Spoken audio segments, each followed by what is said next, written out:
말씀 누가복음 5장 17절 말씀입니다. 누가복음 5장 17절부터 26절까지의 말씀.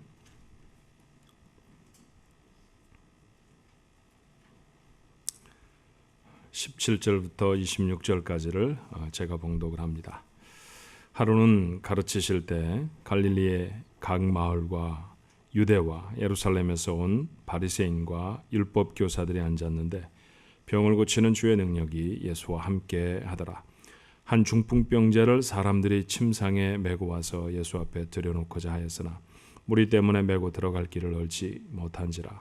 지붕에 올라가 기와를 벗기고 병자를 침상째 무리 가운데로 예수 앞에 달아내리니 예수께서 그들의 믿음을 보시고 이르시되 이 사람아 내 죄 사함을 받았느니라 하시니 서기관과 바리새인들이 생각하이르되 이 신성 모독하는 자가 누구냐? 오직 하나님 외에 누가 능히 죄를 사하겠느냐? 예수께서 그 생각을 아시고 대답하여 이르시되 너희 마음에 무슨 생각을 하였느냐? 내 죄 사함을 받았느니라 하는 말과 일어나 걸어가라 하는 말이 어느 것이 쉽겠느냐?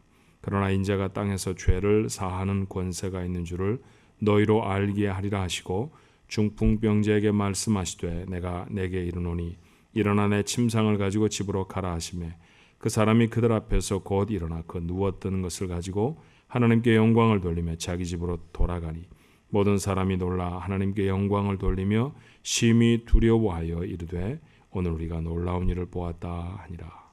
아멘. 참 좋은 날이네요, 그죠? 네, 날씨도 맑고 또 지난 주간에는 간간이지만 이게 비가 오기도 하고 그래서 공기도 아주 프레시하고 참 좋습니다. 자, 옆에 분들하고 오랜만에 영어 한마디 하십시다. 굿모닝 같이 인사할까요? 굿모닝.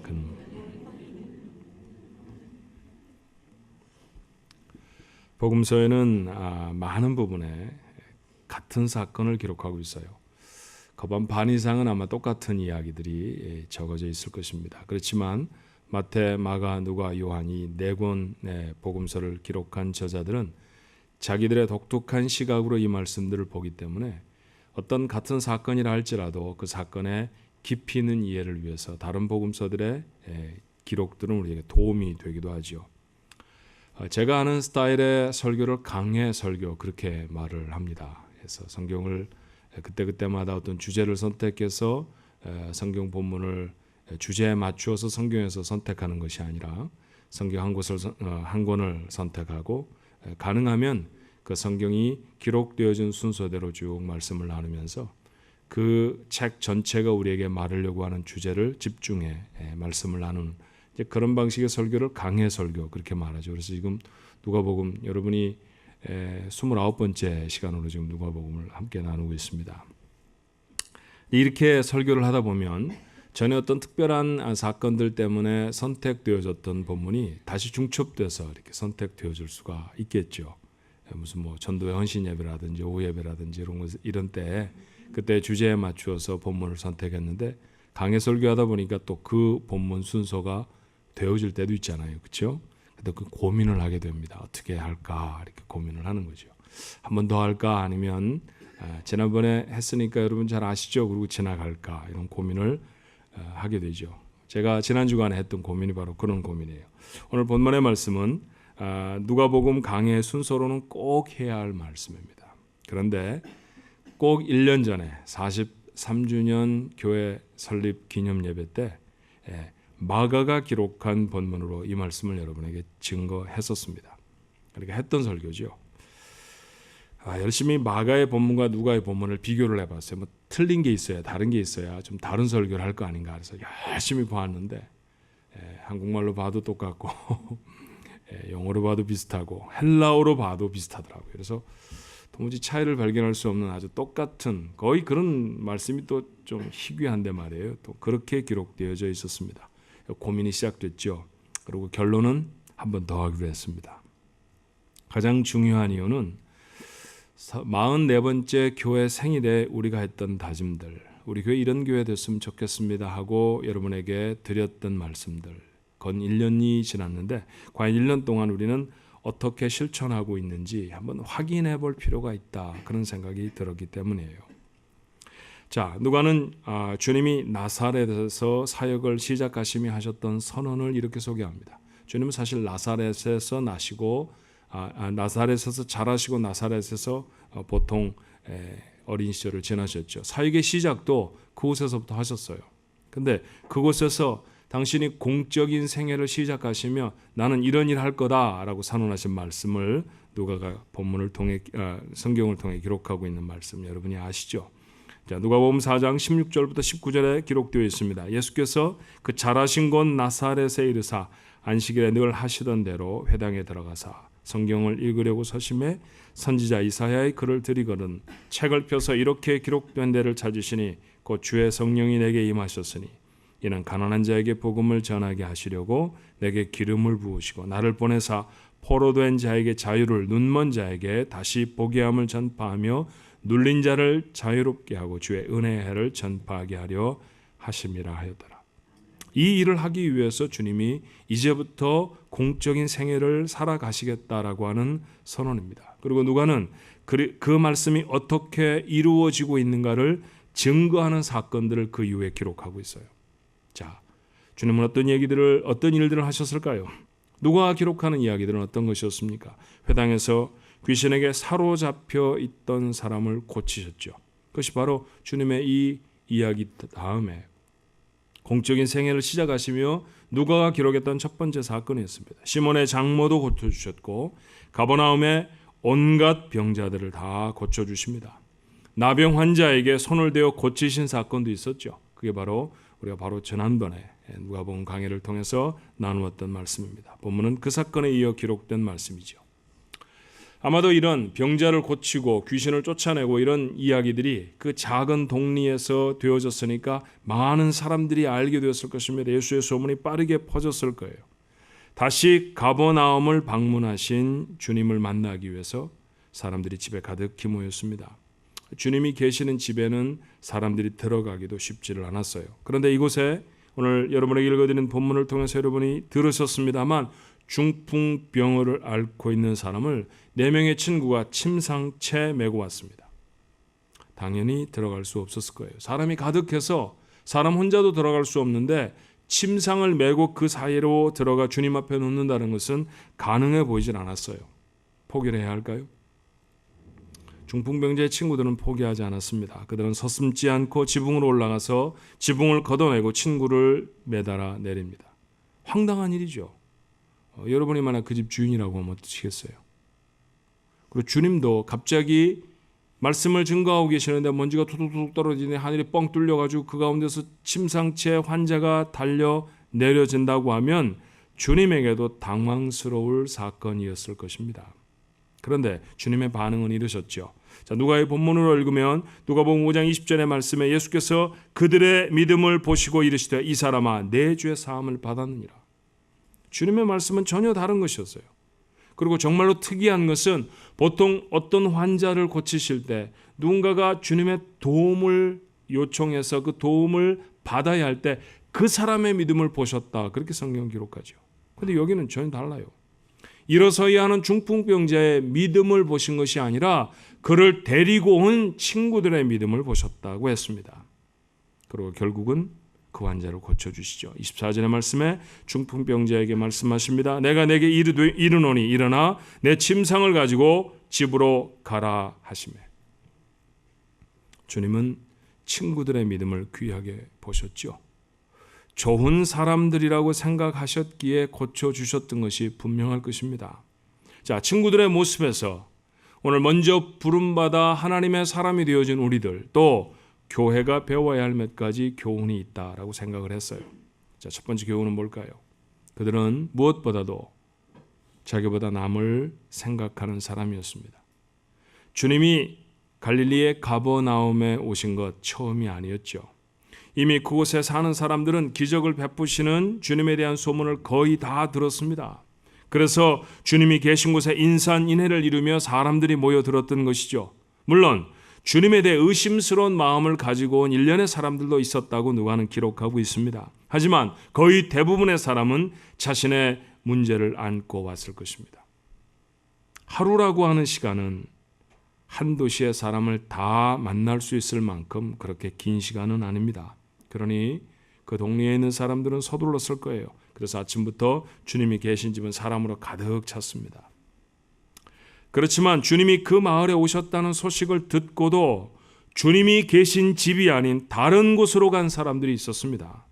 그들은 오랫동안 움직이지 못한 채 침상에만 누워있는 친구를 생각했죠. 그리고 이른 아침 그 집으로 달려갔던 것입니다. 그리고 그 친구를 메고 주님이 계신 집으로 왔습니다. 생각해 볼까요? 중풍병을 앓고 있는 이 친구, 이 사람을 메고 온 이 네 사람에게는 인생에 어려운 문제가 없었을까요? 나는 아무것도 구할 게 없어. 나는 뭐든지 다 잘 돼. 나는 하나도 어려운 게 없어. 그런 사람이었을까요? 아마 그러지 않았을 것입니다. 어쩌면 그들도 능력을 베푸신다는 주님이 절실하지 않았을까요? 아무리 친구를 생각한다고 해도 오늘은 먼저 자기 문제부터 해결하고, 내가 가난하다고 하면 내 가난의 문제를, 내 자녀의 문제라고 하면 내 자녀의 문제를, 내 가정의 문제, 내가 살아가야 될 미래에 대한 문제를 오늘 먼저 해결을 하고, 그리고 그 다음에 친구를 데려오는 것, 그게 훨씬 합리적인 계획 아니었겠습니까?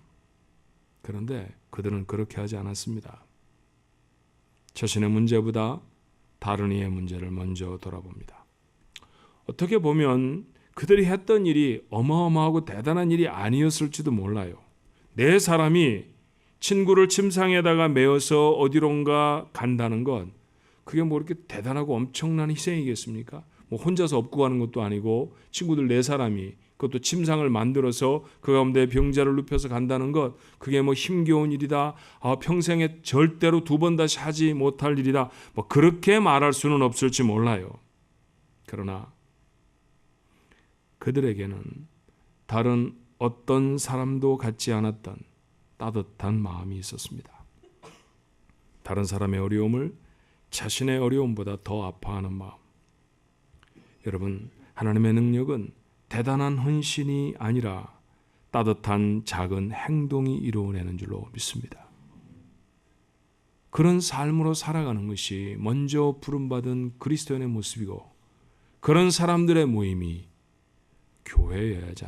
교회여야지 않을까요? 뉴욕은 큰 도시라 3개나 되는 국제 공항이 있습니다. 그래서 뉴욕에 간다 이렇게 우리 보통 말하고 가는데, 그렇게 말하면 여러분 마중 아무도 못 나옵니다. 그 3개의 공항이 각각 다 거리가 1시간씩 떨어져 있는 곳이기 때문에 나 뉴욕으로 간다, 나 존 F 케네디로 간다, 나 라구아디로 간다 이렇게 얘기를 해줘야 여러분을 픽업하러 사람이 나와요. 그런데 그 중에 하나 제가 말씀드린 라구아디아 공항, 이것은 라구아디아라고 하는 사람의 이름을 딴 공항이죠. 뉴욕 시장을 3번이나 역임한 피오렐로 라구아디아라고 하는 사람의 이름이 바로 그 이름입니다.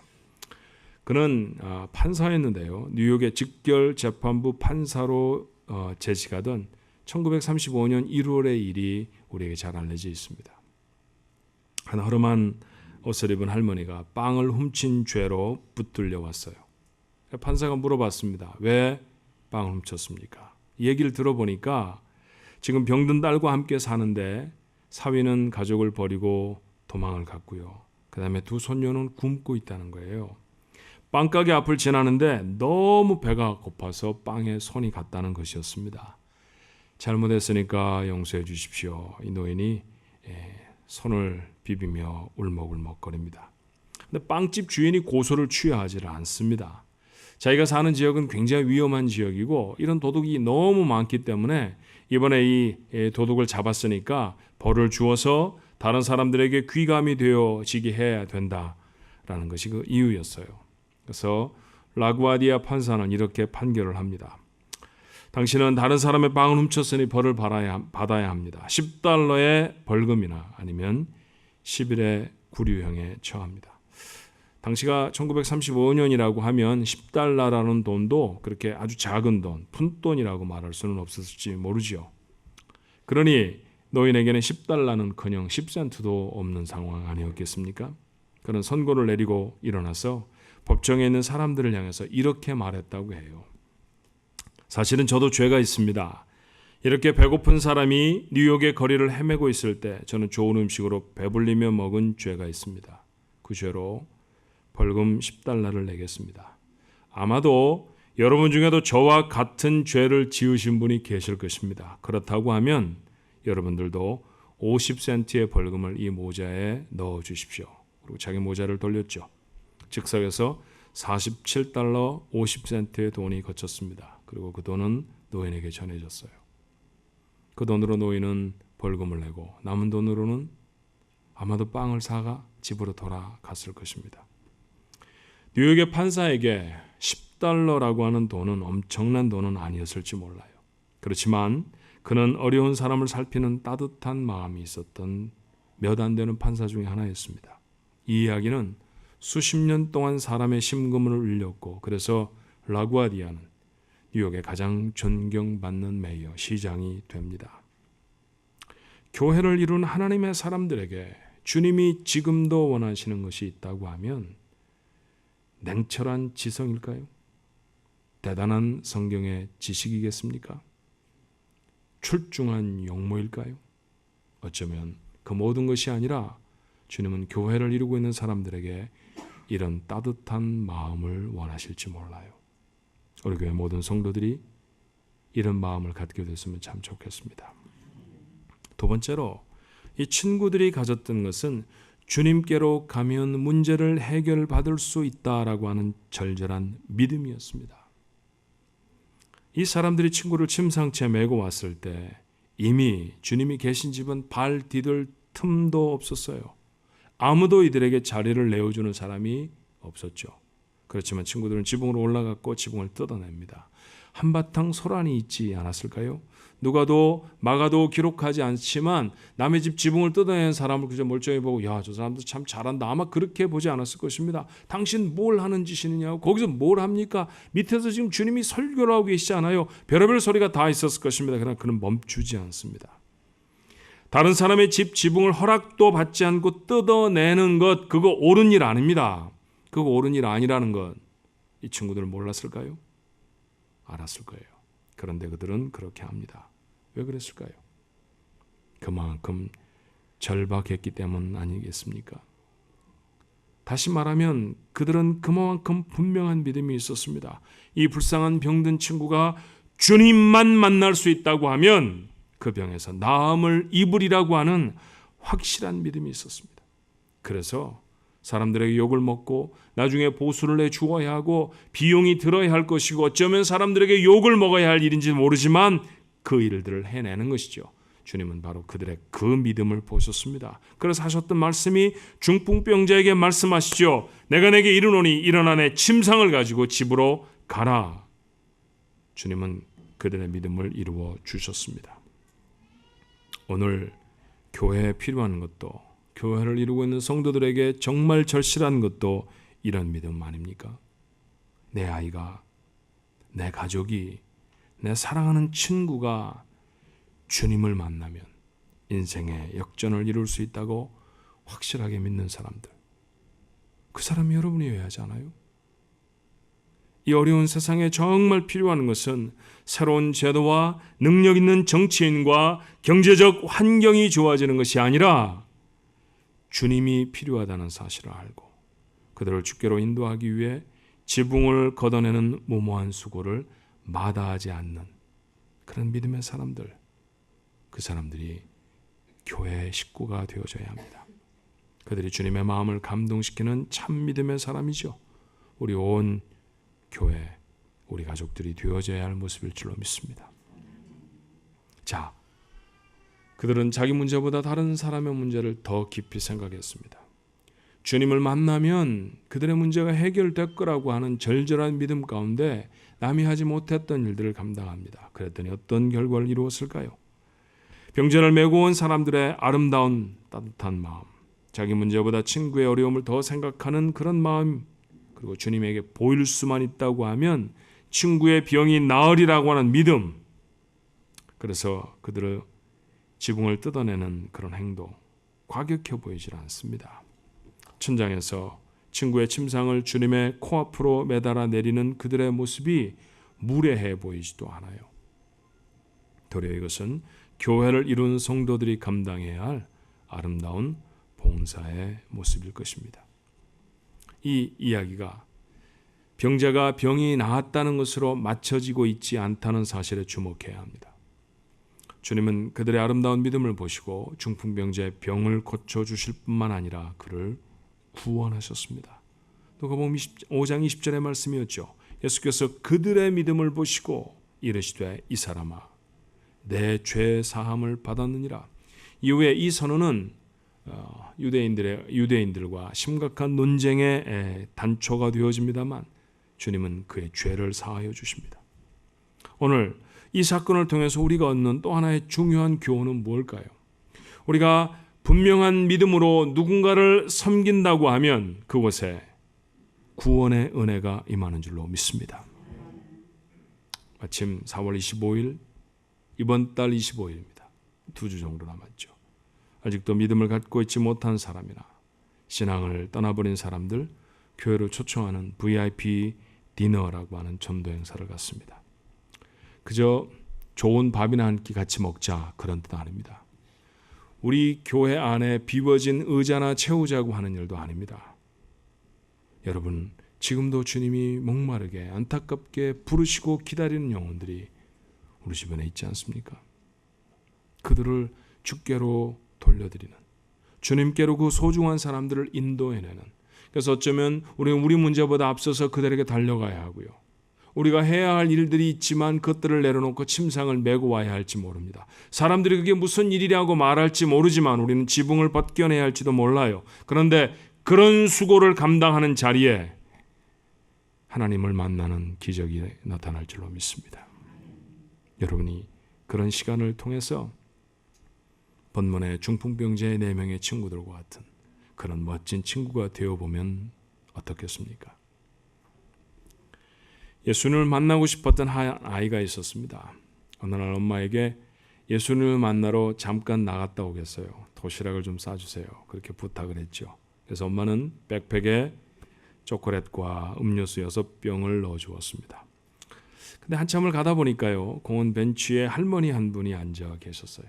할머니가 우두커니 비둘기를 보고 있습니다. 왠지 그 할머니가 불쌍해 보이기도 하고, 그리고 그 옆에 앉아 주었으면 좋겠다, 그런 생각이 들기도 해서 이 아이가 그 옆에 앉았죠. 아무 말도 없었습니다. 조금 있다가 이 아이는 배낭을 열고 초콜릿을 꺼내서 할머니에게 드렸어요.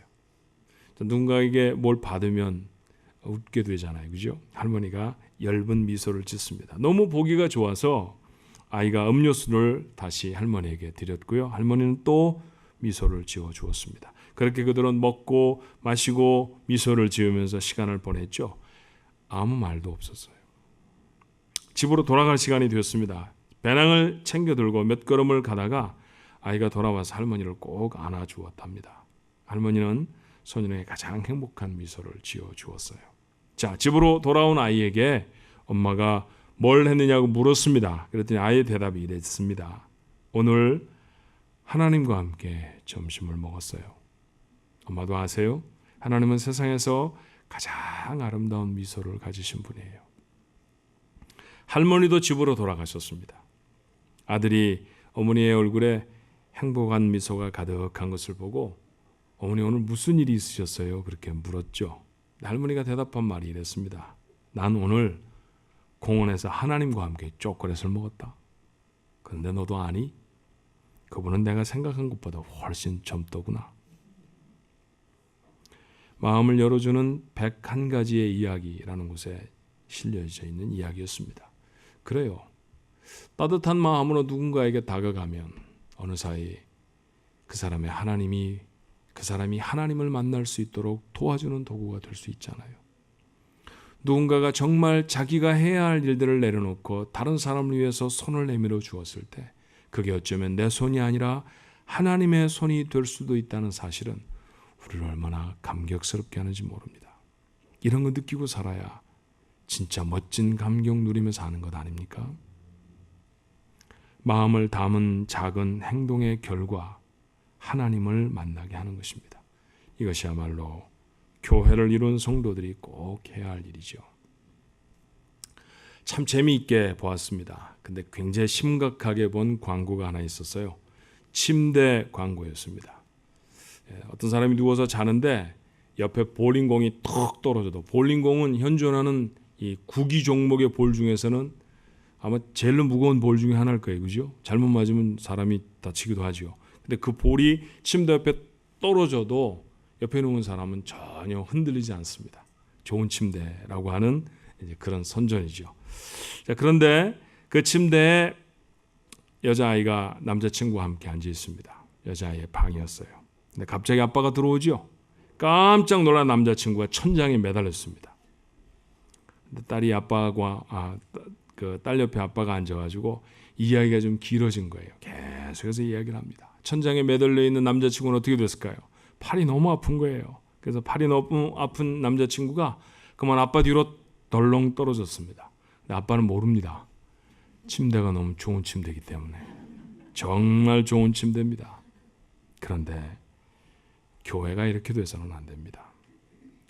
옆에 있는 성도가 아파서 신음을 해도 전혀 느껴지지 않는, 그래서 외면하는 최신식 침대 같은 교회, 옆 사람의 고통과 진통이 전혀 느껴지지 않는 그런 편안한 침대 같은 교회, 그런 교회 난 다니고 싶지 않을 것 같아요. 함께한 믿음의 가족들의 아픔과 고통으로 간절하게 기도하는 성도들이 있는 교회, 선교지에서 들려오는 문제 때문에 금식하고 철회하며 기도하는 성도들이 있는 교회, 주님을 만나게 하기 위해서라고 하면 내 문제를 내려놓고 침상을 둘러매는 따뜻한 마음의 성도들이 있는 교회, 지붕을 뜯어내는 수고침이야 그가 이룰 변화된 삶을 생각하면 아무렇지도 않은 믿음의 성도들이 있는 교회, 나는 이런 교회가 우리 주님의 원하시는 교회의 모습이라고 믿습니다. 말씀드렸던 것처럼 저는 여러분에게 전한 이 내용의 설교를 거의 비슷하게 1년 전에 나누었습니다. 우리 교회는, 아니 더 정확하게 말하면 교회를 이루고 있는 나는 병든 친구를 침상에 누워 주님께로 달려가고, 친구가 나올 수만 있다면 지붕을 뜯어내고라도 주님 앞에 친구를 달아내리는 그런 사람들이었습니까? 그렇게 살아온 우리 식구들이 있었습니다. 그러나 여전히 자기의 문제에만 매달려 살아온 사람도 있지 않았을까요? 누가 오늘 본문을 기록한 의사입니다. 그가 전한 본문으로 본문의 말씀을 다시 읽었죠. 주님이 주목하시는 믿음이 됐으면 좋겠습니다. 자기의 문제를 넘어서는 마음을 달라고. 그래서 누군가를 주님 앞으로 인도하기 위해서 자기에게 주어진 한계를 벗겨내는 믿음을 달라고.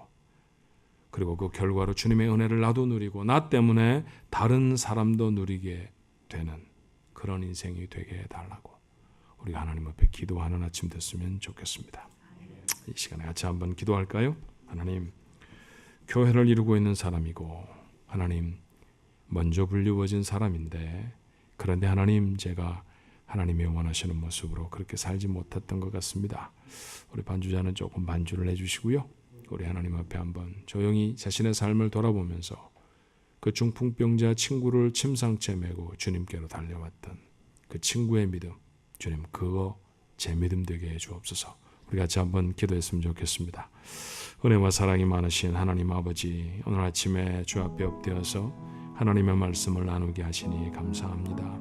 1년 전에 우리 교회가 이랬으면 좋겠습니다 라고 하는 그런 마음으로 하나님 나누었던 말씀인데, 하나님 우리 성도들의 삶 속에 얼마나 이런 삶들이 구현되어 있을까요? 주여, 종이 잘못 본을 보였던 때문은 아니겠습니까? 우리가 점점 더 이기적이 되어지고 점점 더 자기 문제밖에는 보지 못하고 점점 더 자기의 삶에 유익이 없으면 아무런 일도 하지 않으려고 하는 그런 사람이 되어져 버린다고 하면 우리 삶 속에 하나님의 구원의 역사와 능력, 기적들은 결코 체험하며 살아갈 수 없을 것입니다. 누가 말합니다.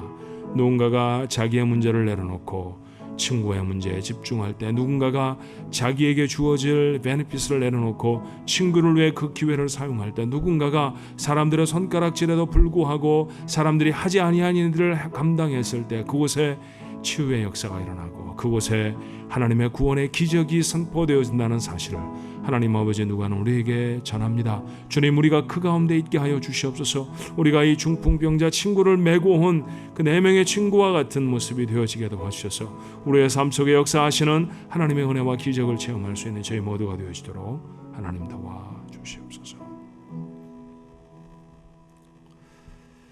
누가는 의사였다고 했습니다. 그는 참 많은 병자들을 고쳤을 것입니다. 그렇지만 의학이 진보되지 못했던 2000년 전에 우술을 배웠던 그가 좌절하게 만드는 수많은 병자들 만나지 않았을까요? 하나님, 그는 고칠 수 없었던 수많은 병자들, 오늘 본문에 있는 중풍병자와 같은 그런 사람들 말입니다. 그런 사람들 앞에서 좌절했을 것입니다.